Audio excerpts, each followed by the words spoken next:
Organização Internacional do Trabalho, participantes neste Fórum Europeu sobre o Turismo para Todos, caros colegas da Inatel, minhas senhoras e meus senhores.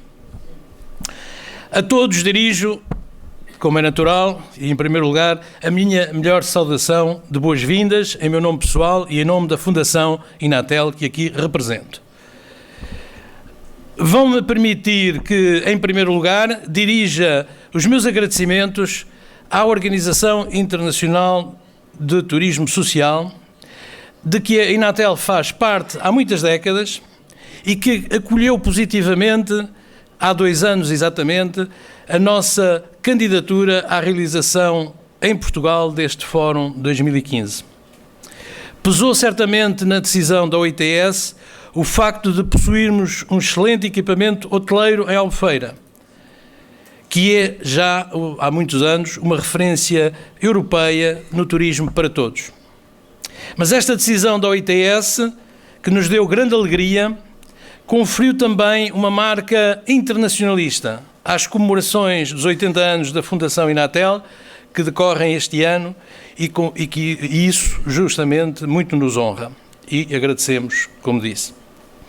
Em segundo lugar, agradeço à Câmara Municipal de Albufeira, nosso parceiro desde há muito, que recentemente nos honrou conferindo a medalha de ouro do município à Fundação Inatel e que cedeu, entre outros apoios, o uso deste magnífico auditório para os nossos trabalhos e foram, de modo geral, inexcedíveis em toda a ajuda para que o evento se possa realizar neste belíssimo destino turístico do Algarve. Agradeço ainda aos nossos parceiros, membros da OITS e aos oradores que aceitaram estar presentes e honrar-nos com a partilha dos seus saberes, das suas boas práticas e das suas experiências.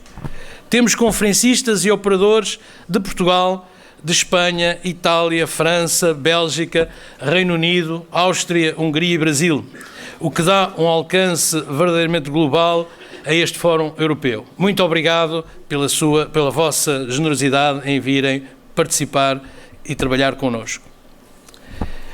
O Fórum vai trabalhar a partir do nosso conceito genético de turismo social, mas tendo agora em vista o grande desígnio do turismo para todos, que é sustentado em 2 pilares fundamentais. O primeiro é o direito igual à fruição de experiências turísticas para todos, e o segundo é o respeito pela diversidade dos interesses de cada um, construindo propostas turísticas diferenciadas com preocupações humanistas, de desenvolvimento pessoal e de inclusão social. O Fórum vai concentrar-se essencialmente no tema da inovação, em diferentes áreas da intervenção do turismo social, da responsabilidade social das organizações, às novas tecnologias e à inovação nos programas e nos produtos. Esperamos que, através desta partilha de saberes e experiências, todos saiamos daqui com mais ferramentas para conduzirmos melhor o nosso trabalho no turismo social e no turismo para todos e sabermos inovar nas propostas e nos processos de trabalho e de apoio à fruição turística por parte de todos, mas com uma atenção especial aos menos favorecidos. Pela nossa parte, iremos apresentar aqui alguns dos nossos projetos que consideramos mais inovadores.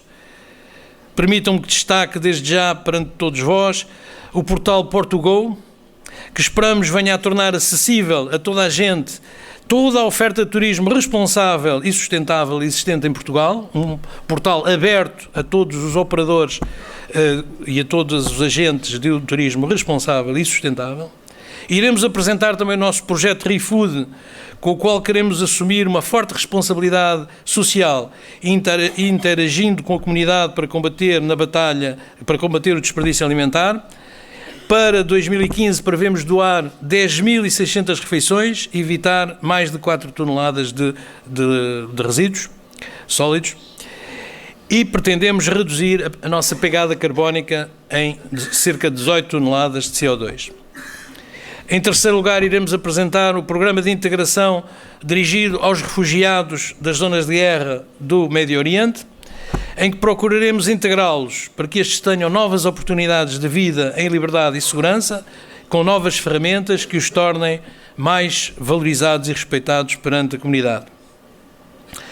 Na Fundação Inatel já estamos há muitos anos a trabalhar no turismo sustentável e responsável, que aqui também nos une, porque é uma componente essencial do turismo para todos.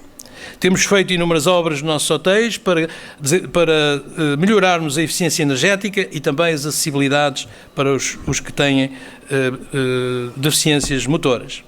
Estamos a criar um gabinete de sustentabilidade para olhar para estes aspectos de uma forma mais integrada e global, e criámos projetos na nossa área social para integrar desempregados no mercado laboral, designadamente através do projeto de franchising com fins sociais. Temos já um passaporte para os nossos turistas para valorizar as boas práticas de turismo responsável e outros muitos projetos, que não vos maçarei elencando aqui.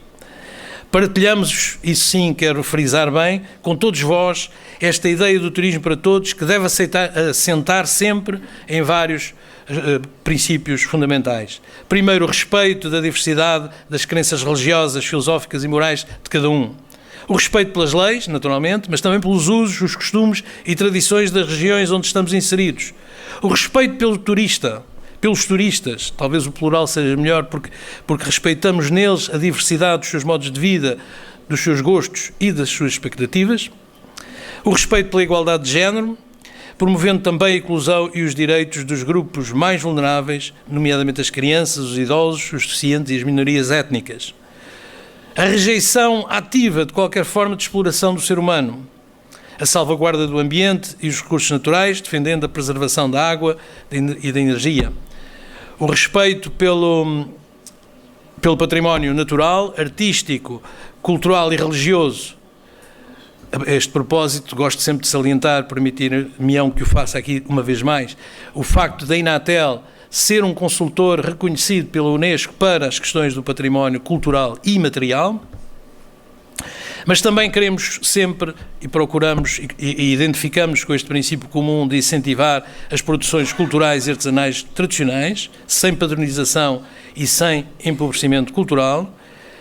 Damos primazia à criação de emprego direto e indireto, local e regional, sempre que possamos observar o princípio do apoio aos mais desfavorecidos.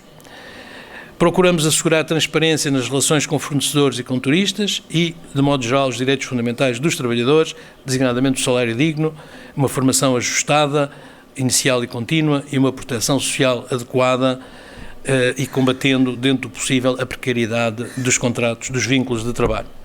Com este espírito com que todos julgo que nos identificamos, resta-me convidar-vos, em primeiro lugar, a participar intensamente nestes 2 dias de trabalhos do Fórum Europeu 2015 e desejar um bom trabalho e que todos saiamos daqui, como já disse, mais enriquecidos, porque a troca de experiências, a partilha de boas práticas é uma das alavancas mais importantes para aperfeiçoarmos o nosso trabalho no dia-a-dia. Uma vez mais, muito bem-vindos e bom trabalho.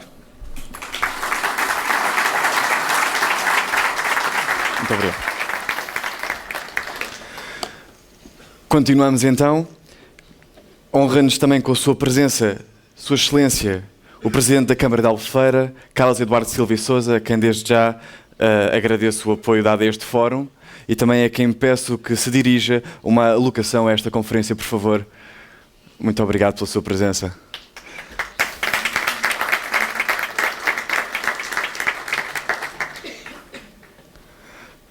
Bem-vindo. Bom dia.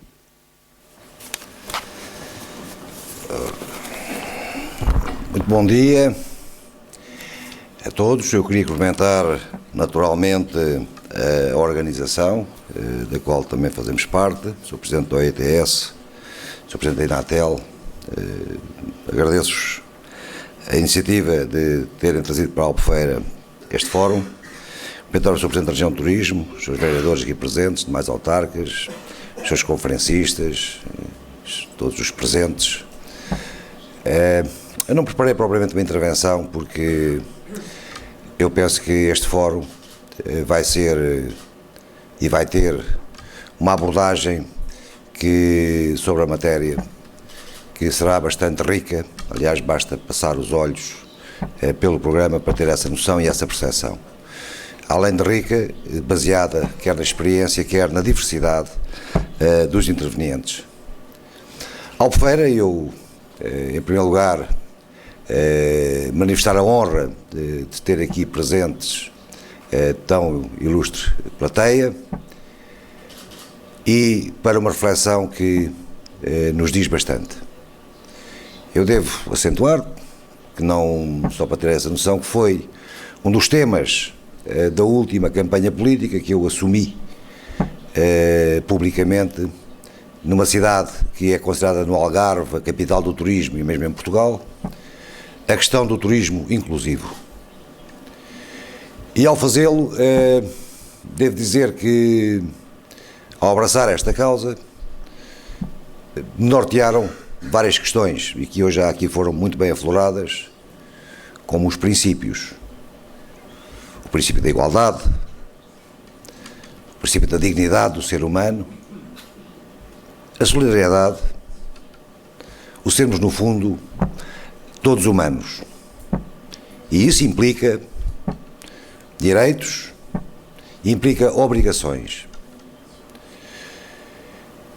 E aquela que hoje também já aqui foi referenciada, por outro lado, a economia social, é hoje algo que mexe muito e tem uma representação muito grande na economia de qualquer país.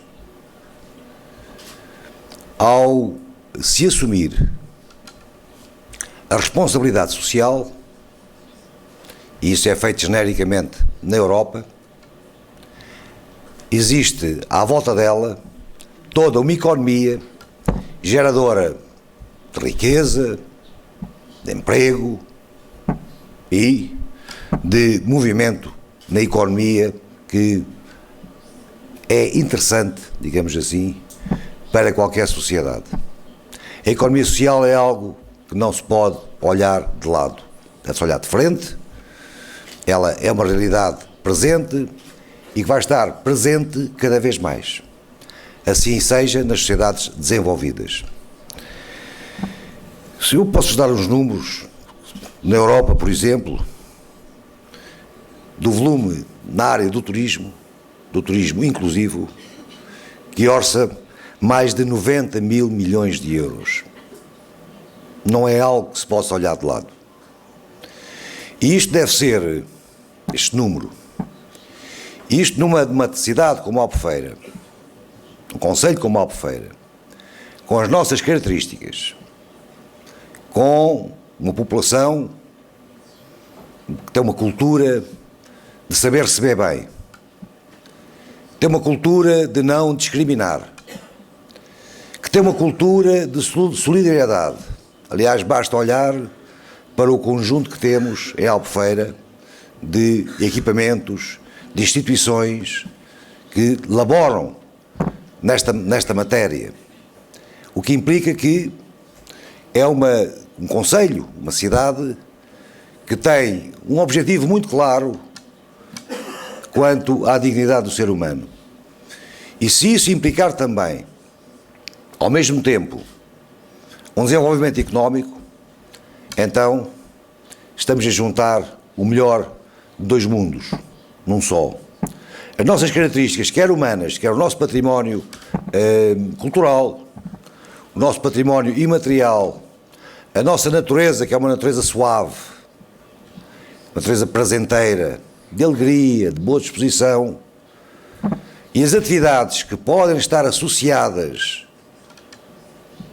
ao bem-estar de quem nos visita, tenha esta ou aquela limitação, ou não tenha limitação alguma, é convidativa para todas as classes de pessoas, na maior das diversidades.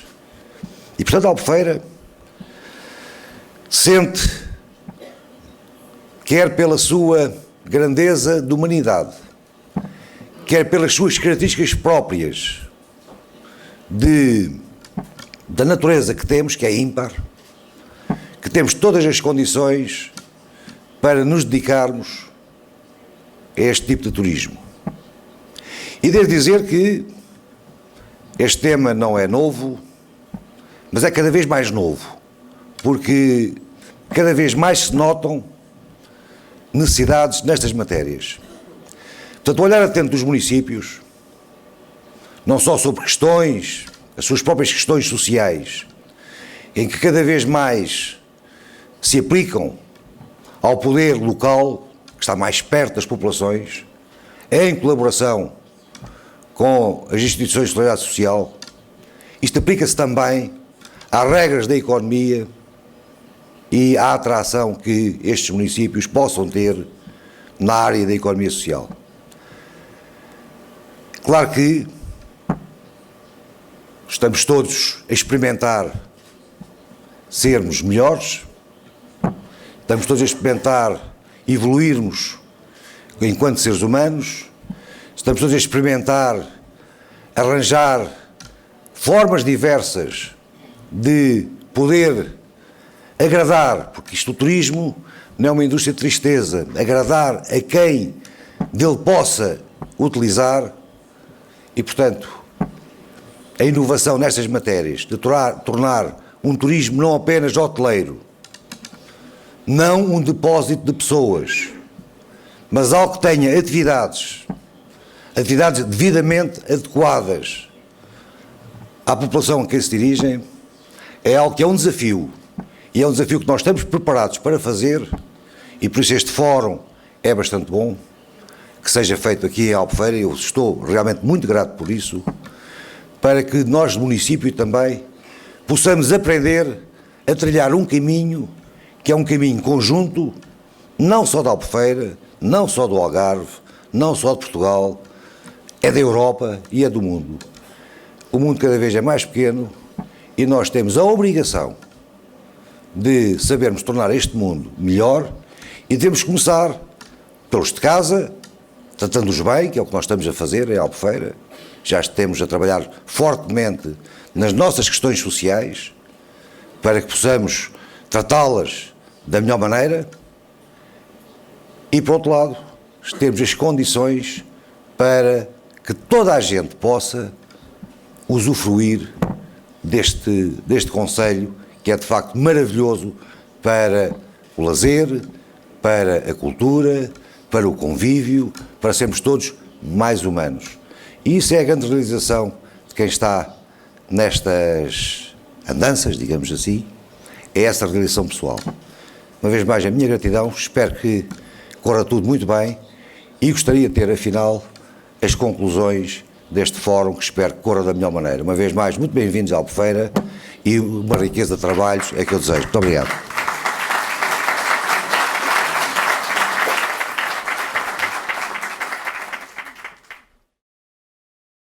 Senhor Presidente do Turismo do Algarve, muito obrigado pela sua presença.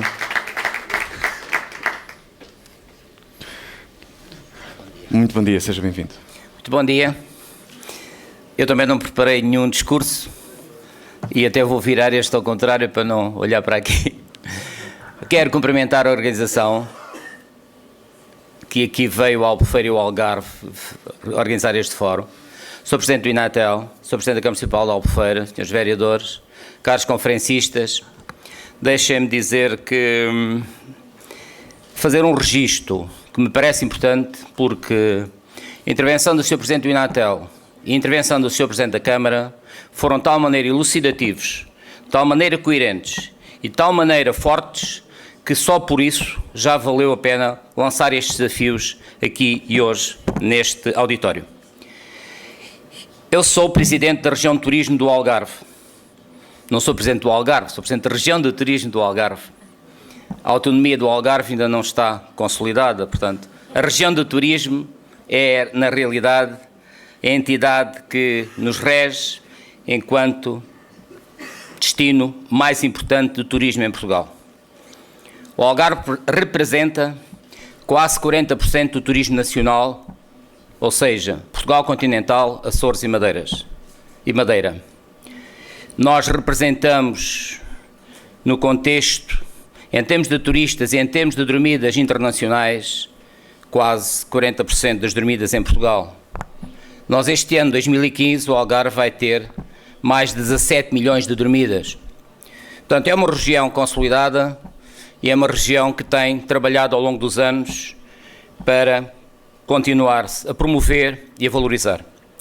Hoje estamos no dia 22 de outubro, uma temperatura fabulosa, um céu fantástico, e este Algarve é um Algarve que tem esta particularidade, e é por isso que o fórum que hoje se realiza aqui em Albufeira, com um turismo para todos, com um turismo de inclusão, com um turismo que no fundo cria as condições para que todos possam estar nos territórios que gostam e que escolhem, com as condições para se sentirem bem e se sentirem felizes. E o turismo é isso mesmo, é uma indústria para fazer as pessoas felizes e para fazer com que as pessoas se sintam bem.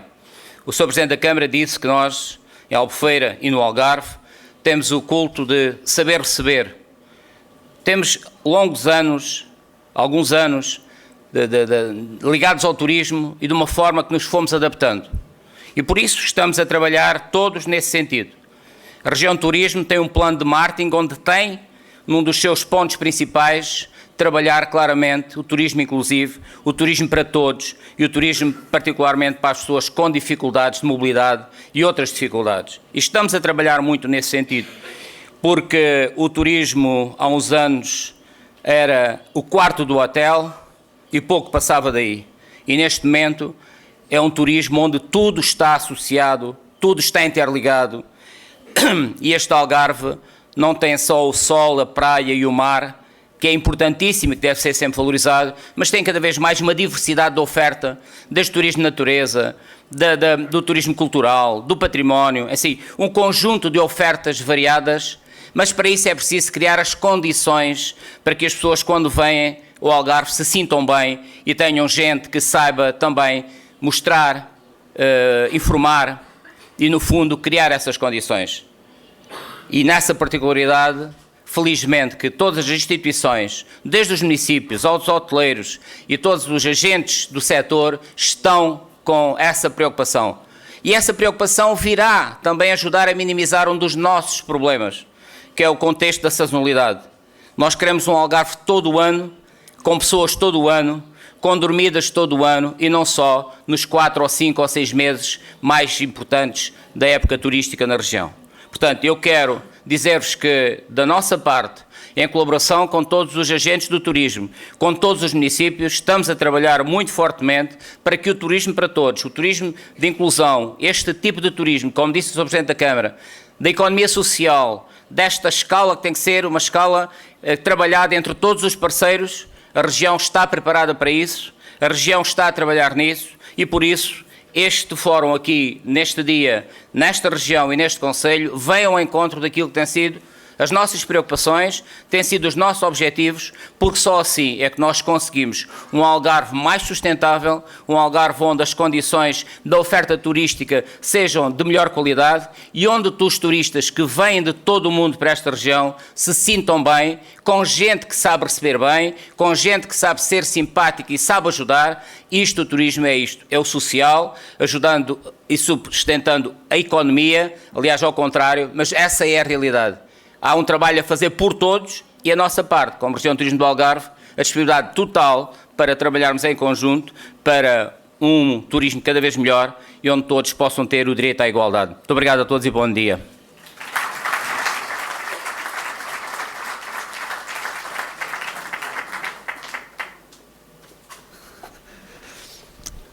Muito obrigado, excelentíssimo Presidente do Turismo do Algarve, também pelo seu bom humor relativamente ao meu lapso. Chamo então, por favor, ao palco para continuar a adressar esta plateia Alain Libéraux, da Unidade de Turismo, Indústrias Criativas e Emergentes da Comissão Europeia. Por favor, uma salva de palmas.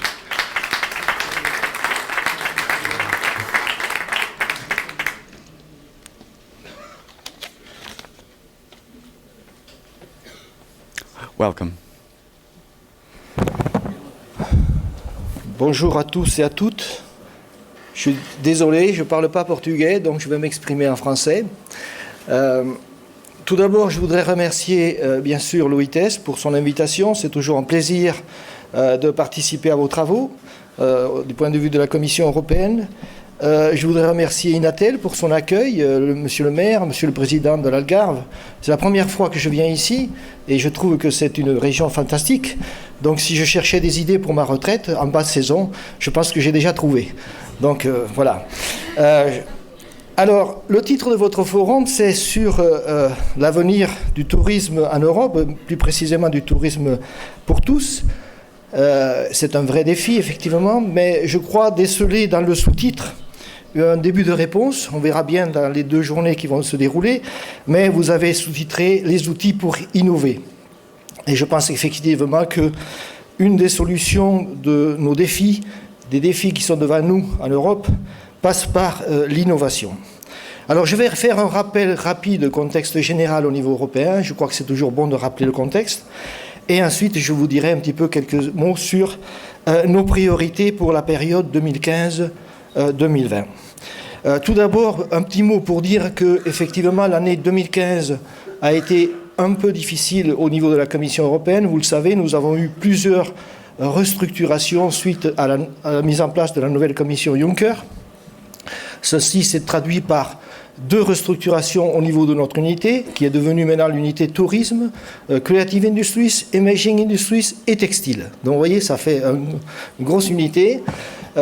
Et du coup, ça demande des changements au niveau des personnels, etc. Bon, je passe les détails. Mais la modification essentielle, c'est au niveau de notre direction générale. La direction générale entreprise a fusionné avec la direction générale marché intérieur. Et je crois que c'est une bonne chose. En fait, ça revient aux années où je suis arrivé à la Commission, aux années 90. Nous avions marché intérieur et affaires industrielles, où nous sommes à peu près dans la même configuration. Donc c'est marché intérieur, industrie, entrepreneuriat et PME. Voilà. Et l'unité tourisme fait partie de la direction qui est en charge de l'innovation au sein de cette direction générale.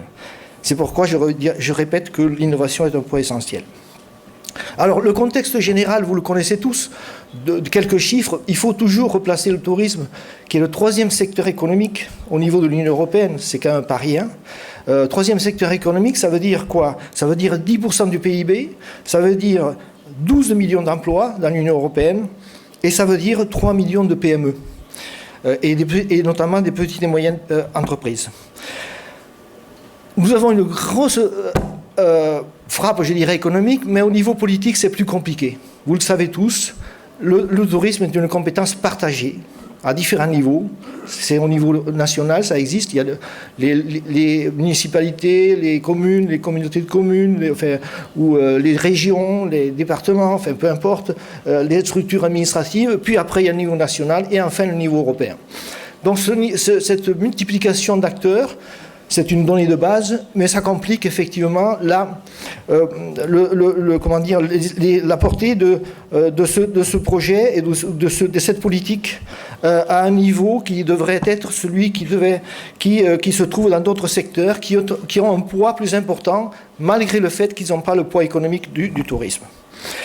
Deuxième élément, c'est qu'il y a une perte d'influence, il faut le savoir, de l'Union européenne dans le monde. Nous sommes toujours la première destination mondiale, bien sûr. Nous avons 40% du marché mondial. Mais vous le savez, l'OMC, pour 2030, indique que nous serons autour de 30% du PIB, du part de marché. Donc nous allons perdre 10% de part de marché. Même si nous restons première destination mondiale, il y a quand même des enjeux sur lesquels nous devons travailler pour essayer de lutter contre cette concurrence des pays émergents. Troisième élément du contexte, c'est que effectivement, ça demande de renforcer la compétitivité du secteur et de renforcer l'attractivité de l'Europe. L'Europe comme destination unique. Bien sûr, l'Algarve a une grosse attractivité, beaucoup de régions ont une attractivité très forte en Europe, c'est très bien, mais l'Europe n'est pas perçue comme destination unique, comme les États-Unis. Visit America, ça existe. Visit Europe, ça n'existe pas encore. On n'a pas le déclic, je dirais, de faire 3, 4 États membres quand on vient en Europe, ou très peu. Quand on va aux États-Unis, c'est le cas, on fait 7, 8 États facilement. En Europe, ce n'est pas le cas. Donc il y a tout un travail là sur lequel nous devons travailler. Je vais y revenir dans les activités que nous allons développer dans les prochaines années. Donc il y a 4 défis majeurs qui se collent à ce contexte-là. C'est la numérisation de notre économie, mais c'est une numérisation à marche forcée. C'est-à-dire que les business models, les outils ne sont pas européens. On a pris beaucoup de retard dans la numérisation, vous le savez aussi bien que moi. C'est pourquoi d'ailleurs, une des priorités de la Commission Juncker, c'est de faire le marché unique numérique. Nous sommes au XXIe siècle, donc là vous savez très bien qu'outre-Atlantique, ils ont avancé beaucoup plus que nous et ils ont imposé leur modèle. Donc ça nous oblige à rattraper, et quand on doit rattraper sur le plan économique le retard, il y a des contraintes encore plus fortes. Donc c'est l'économie collaborative, sharing economy, etc. sont des nouveaux modèles que nous devons adapter, y compris, je crois, au niveau du tourisme social. Je pense que ça, c'est un défi que nous devons tous relever. Mais ça crée aussi des opportunités. On le voit bien. Portugal, aujourd'hui, on me dit que c'est 30% de plus. Bon, il y a des effets géopolitiques qui jouent, bien sûr, mais il y a aussi le fait qu'on arrive à être meilleur dans l'accueil des touristes. Il y a aussi une concurrence, je l'ai dit, de plus en plus forte des marchés émergents. Le tourisme en Europe, c'est 3 à 4% de croissance chaque année, ce qui est bien, comparé à d'autres secteurs, mais c'est 7 à 8% dans d'autres zones géographiques, comme l'Asie. Donc il y a un gap qui est en train de se créer, et nous devons arriver à augmenter nos parts de marché dans un contexte où il y a une plus grande volatilité des marchés, évidemment, et une évolution très rapide des consommateurs, du comportement des touristes. Donc ça, ce sont des choses que nous devons prendre en compte. Et il y a aussi le fait que nous devons professionnaliser davantage la profession, certainement. Il y a un saut qualitatif à faire au niveau des compétences professionnelles. Vous le faites déjà dans vos régions et dans vos États membres, mais peut-être au niveau européen, on peut appuyer là-dessus. Ça veut dire que, vous l'avez dit tout à l'heure, c'est des partenariats, l'échange de bonnes pratiques, des choses comme ça doivent être renforcées au niveau de l'Union européenne.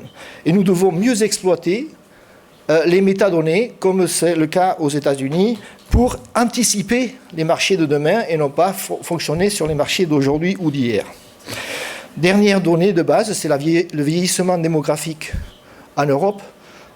C'est à la fois une contrainte, parce que c'est aussi souvent un repli sur soi, évidemment c'est ce qu'il faut éviter, mais ce sont des opportunités pour les marchés, notamment le marché des seniors, ou en termes de saisonnalité, et là vous savez que nous avons aussi des actions spécifiques. Alors, par rapport à l'ensemble de ce contexte général, quelles sont nos priorités pour la période 2015-2020 ? Elles ont été annoncées par notre commissaire, Mme Bieńkowska, à Madrid en janvier. Vous les connaissez tous, je ne vais pas les lister ici, mais je vais y revenir point par point. Mais il faut bien comprendre que la Commission européenne a une compétence d'appui, c'est-à-dire que c'est une compétence de deuxième niveau. Donc c'est pour soutenir, coordonner et éventuellement compléter ce que les États membres ou les régions font. Donc voilà, vous êtes au premier niveau, je dirais. Nous sommes là en appui de ces politiques. Alors, il y a deux axes de travail, je l'ai dit, compétitivité d'un côté, attractivité de l'Europe de l'autre. Il faut investir dans la qualité de l'offre, bien sûr, dans l'accueil, dans la gestion efficace des ressources. Et là, nous allons retravailler, nous allons publier prochainement la charte pour le tourisme durable et responsable. Vous savez qu'on a travaillé sur cette charte pendant de longs mois. Maintenant, elle devrait être publiée en 2016. Nous travaillons toujours sur des indicateurs pour du tourisme durable et responsable. Nous travaillons sur le volet numérique. Vous le savez, nous avons mis en place une plateforme eCalypso. Vous en êtes des gestionnaires maintenant. Je crois que c'est difficile. On voit bien qu'on a pris du retard, que ce n'est pas simple de mettre en place ce genre d'outils. Mais il faut voir ensemble comment on peut faire fonctionner cet outil, parce que je crois que c'est important de matcher, de faire le lien entre l'offre et la demande au niveau européen pour le tourisme social. Donc là-dessus, il y a encore du travail à faire. On en a parlé avec Jean-Marc hier soir. Je crois que là-dessus, on pourra se retrouver sur certains points. Deuxième élément, c'est simplifier le cadre législatif et administratif au niveau européen. Il est évident qu'il est souhaitable que les entreprises aient le même niveau de concurrence dans les différents pays. Ce n'est pas le cas aujourd'hui. Donc nous avons engagé un grand travail là-dessus. C'est un travail laborieux. Comme je dis, on n'a pas de compétences de premier niveau, de légiférer dans le domaine du tourisme, donc on ne peut pas changer les législations par nous-mêmes. Par contre, ce qu'on va faire, c'est que nous avons mis en place un observatoire du tourisme. Nous l'avons annoncé il y a quelques temps. M. Ortoun a beaucoup travaillé là-dessus. Et cet observatoire commence à devenir opérationnel. Vous pouvez le voir sur notre site, vous y allez. Et nous allons mettre l'ensemble des éléments que nous avons à disposition, les rapports des États membres, les législations, tous les éléments, je dirais, qui impactent le tourisme, y compris au niveau national, seront dans cet observatoire. Pardon.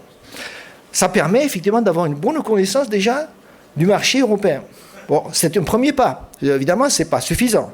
Mais à partir du moment où on connaît mieux, les opérateurs, les intermédiaires peuvent s'organiser mieux aussi pour aller sur ce marché-là. Donc c'est un petit peu notre volonté que de mettre à disposition pour pouvoir voir comment ensuite développer des actions spécifiques là où c'est nécessaire sur les législations ou sur les politiques qui sont développées.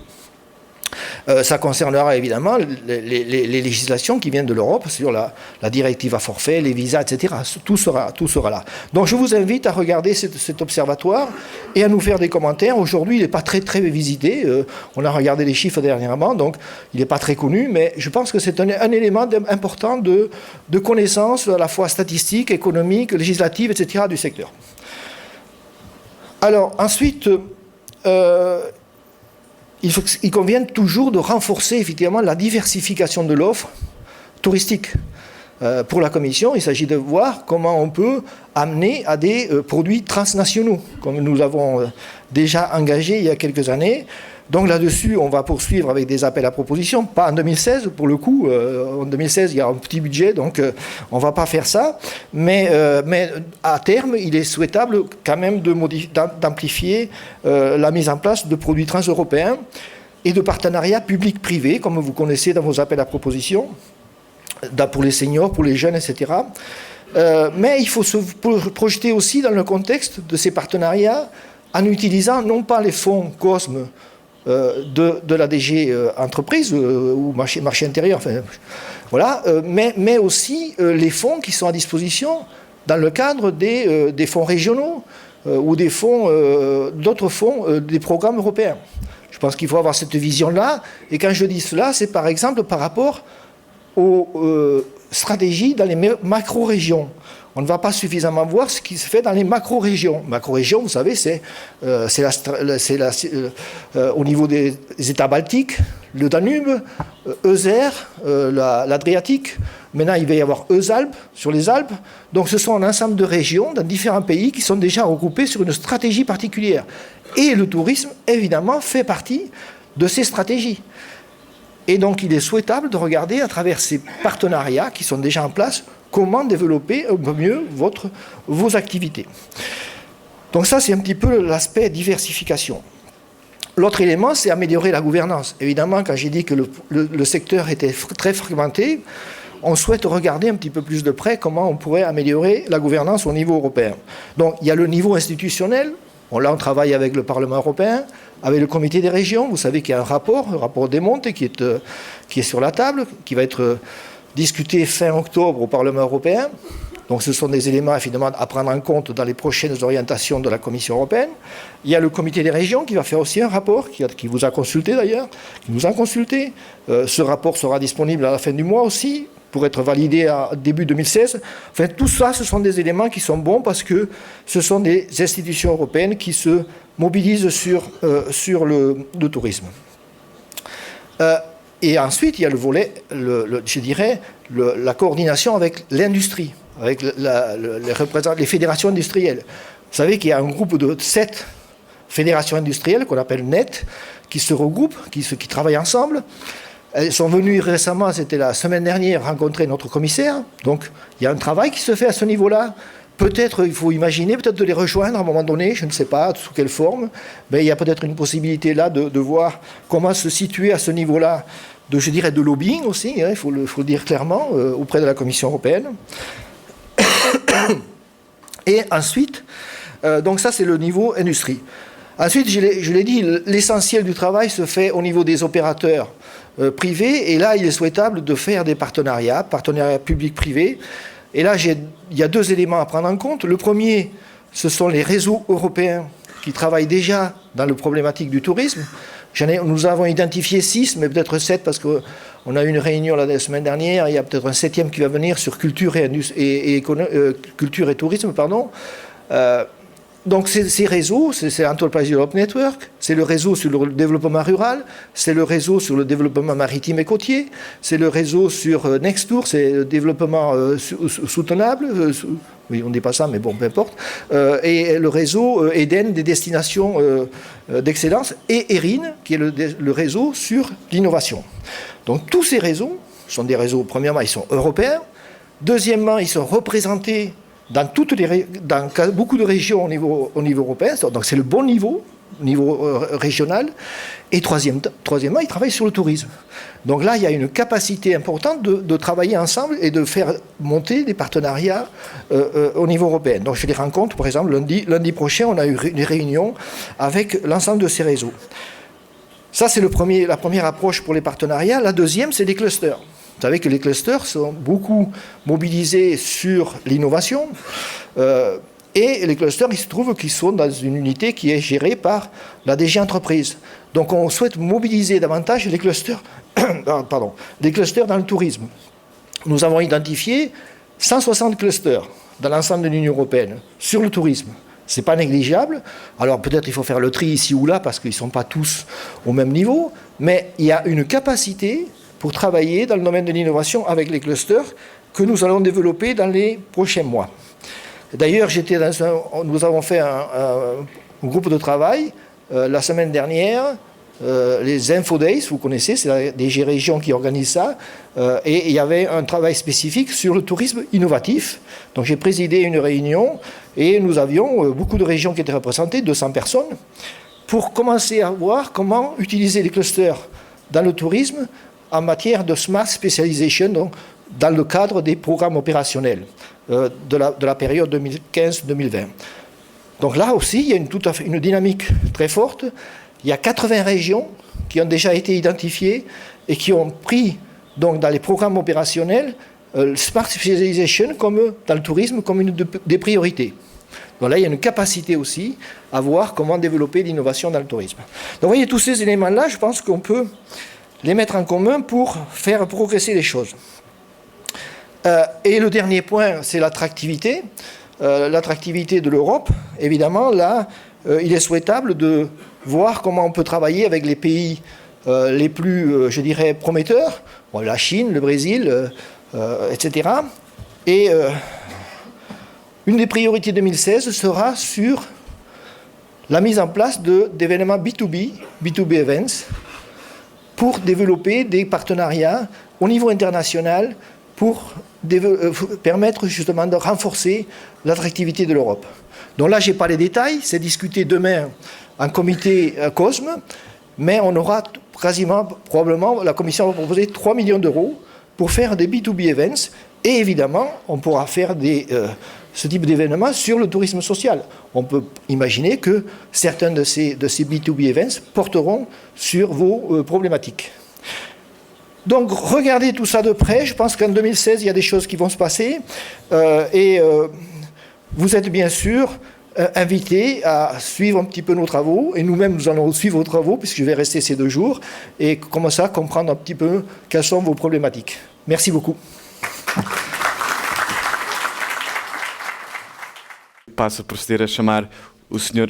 Jean-Marc Mignon, presidente da Organização Internacional de Turismo Social, para dar as boas-vindas a este fórum. S'il vous plaît.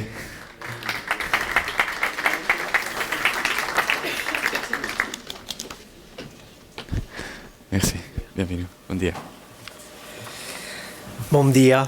Bonjour. Parce que bon dia, c'est le seul mot que je peux dire en portugais.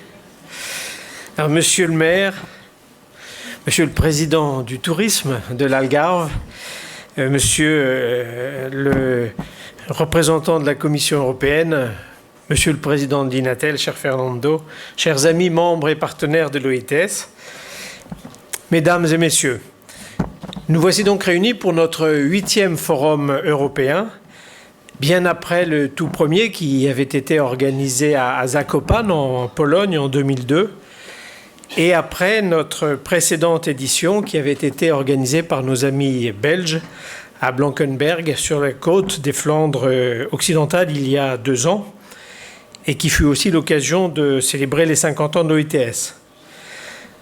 C'est un grand plaisir de retrouver ici beaucoup de nos membres européens après l'excellent congrès mondial de São Paulo organisé en octobre dernier de façon remarquable par nos amis du CESC São Paulo, mais où bien sûr nombre d'entre vous n'aviez pas pu venir compte tenu du déplacement et d'importance du déplacement.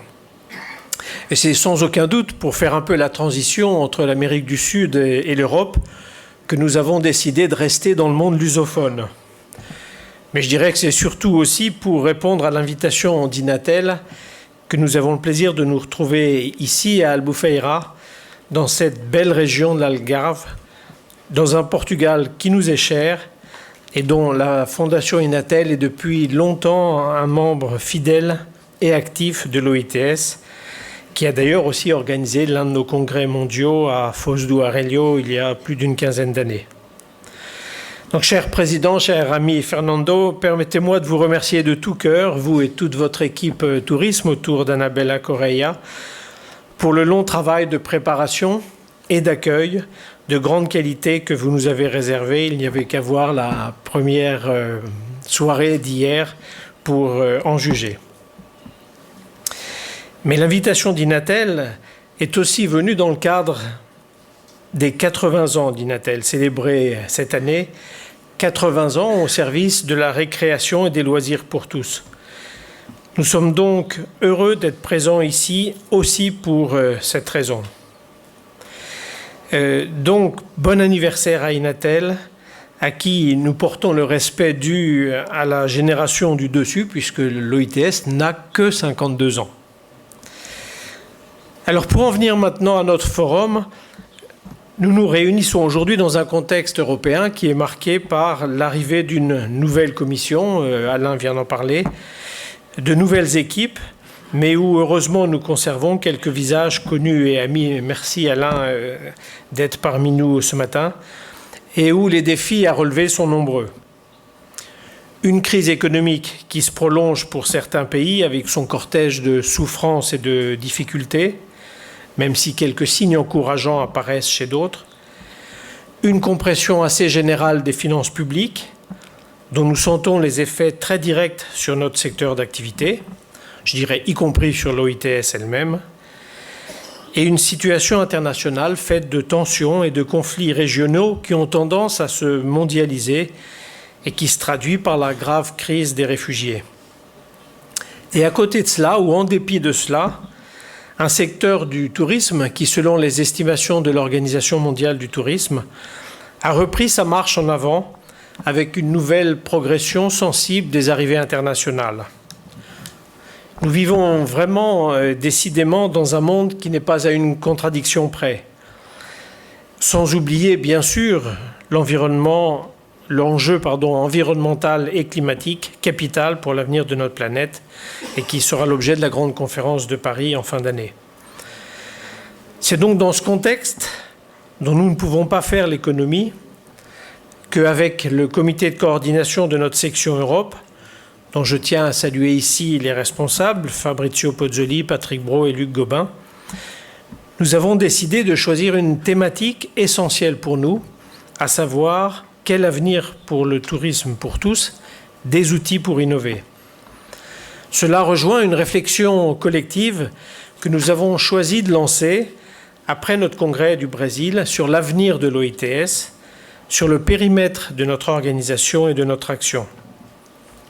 Je veux à ce sujet remercier tous ceux qui, membres de l'OITS ou partenaires, ont déjà contribué activement à cette réflexion qui va se poursuivre dans les prochains mois et à laquelle je vous invite à participer.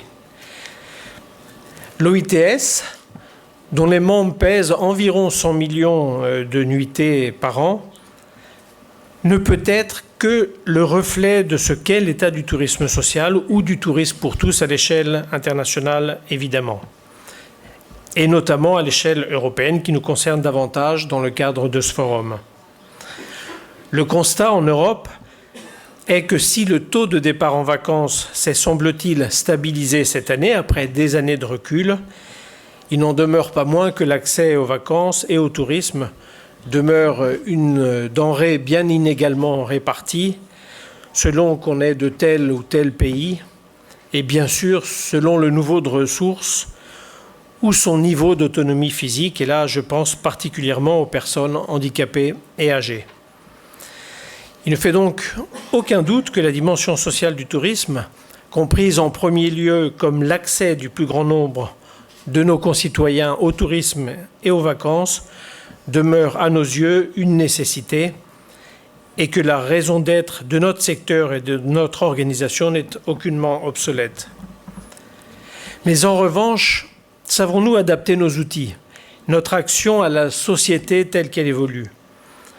Savons-nous innover lorsqu'il faut, comme ont su le faire dans plusieurs de nos pays, nos lointains prédécesseurs, en créant une offre de lieux de vacances adaptés, notamment à la demande des familles ou des enfants et des jeunes, comme on le voit ici avec ces remarquables installations d'Inatel, et à une époque, il est vrai, où le chômage existait peu et où les États avaient un rôle bien plus moteur qu'aujourd'hui. Il serait naturellement trop facile de répondre de façon un peu simpliste par oui ou par non, car la réalité est toujours plus complexe. Et il me semble que la fonction de gestionnaire de lieux de vacances, qui permet de porter une offre de qualité, conviviale et s'inscrivant dans un contexte de mixité sociale, et souvent avec une politique tarifaire plus accessible ou adaptée, est aussi d'une certaine façon une contrainte pour nous. Nous voyons qu'en termes de produits, il nous est plus difficile de nous adapter à l'évolution de la demande ou des pratiques de loisirs.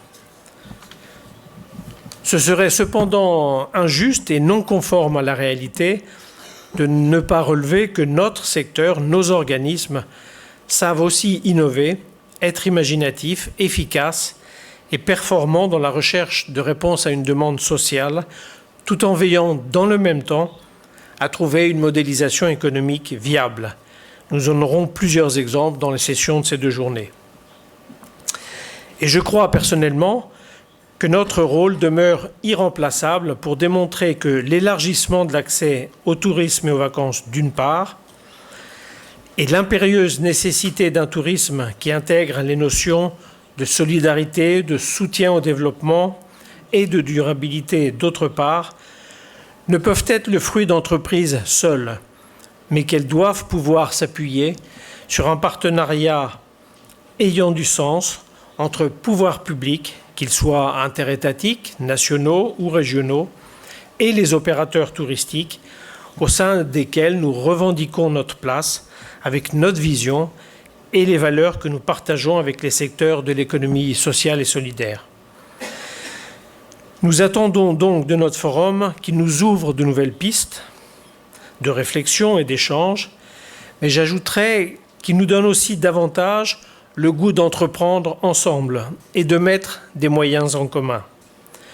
De par notre histoire, nos habitudes de travail, nos périmètres d'action, nous avons en effet parfois du mal à nous projeter sur une dimension européenne de notre action, là où c'est naturel pour bien des opérateurs de tourisme d'autres secteurs. Les exemples de projets que nous nous sommes efforcés de monter, souvent avec le soutien de la Commission européenne, que je remercie encore vivement ici, n'ont pas toujours connu les prolongements que nous escomptions parce que la mise en commun ne va pas de soi, parce que notre implication est en premier lieu ancrée dans nos territoires régionaux et nationaux. Et je crois pourtant qu'en dépit des refrains europhobes et de la montée de nationalisme d'un autre temps, l'Europe est bien, pour nous citoyens des pays de l'Union, notre maison commune, si imparfaite la construction soit-elle encore. Il est illusoire, je crois, de penser que chacun dans notre espace, nous saurions mieux faire qu'ensemble. Et de toute façon, je crois que la réalité se chargerait de nous démontrer le contraire. Ceci dit, c'est aussi à nous, au ITS, c'est notre responsabilité de savoir comment mieux attirer et regrouper tous ceux qui, dans leurs pays respectifs, sont les acteurs des politiques sociales du tourisme et qui ne sont pas avec nous aujourd'hui. C'est l'un des enjeux majeurs de la réflexion que nous avons engagée. Mettons donc à profit ces 2 jours pour nous approprier innovations, initiatives, projets nouveaux qui nous feront progresser. Et pour en terminer de cette introduction à nos travaux et ne pas sortir du temps qui m'a été donné, permettez-moi de remercier encore une fois nos amis portugais pour leur implication dans ce forum et leur sens aigu de l'hospitalité. Nous sommes vraiment heureux d'être ici chez vous pour ces journées. Merci aussi à tous ceux qui ont accepté de venir intervenir durant les sessions de ces journées, pour les animateurs de séances plénières comme ateliers, pour notre équipe qui, avec celle d'Inatel, a travaillé depuis des mois à la préparation de ce forum. Et merci enfin à vous tous qui avez pris sur votre temps pour venir jusqu'ici, parfois de loin, bien au-delà des frontières de notre Europe, pour faire vivre l'espace de dialogue sur le tourisme ouvert et généreux que nous appelons de nos vœux. Je vous remercie.